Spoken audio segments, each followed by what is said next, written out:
आंबील म्हणजे हे आपल्या देवीचा प्रसाद आहे, महालक्ष्मी मातेचा. ज्वारी भिजू घालावं लागतं 1-1.5 दिवस.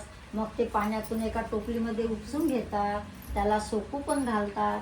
सोकू घातल्यानंतर मग ते मिक्सरमधून काढावं लागतं. त्याच्यामध्ये सुंठ, मिरे, दही, नमक, हे हिरवी मिरची सगळं टाकून हे उकळल्या पाण्यात शिजवतात. पुढची गोष्ट सांगा. बरं. मग ना ते पुत्री म्हणाली, बाई झाली का खीर, बनली का? तर म्हणाली हो. जाय नांदीच्या बुडाजवळ त्या टोपल्या खाली झाकून आहे, तिथे जाऊन तू बघ.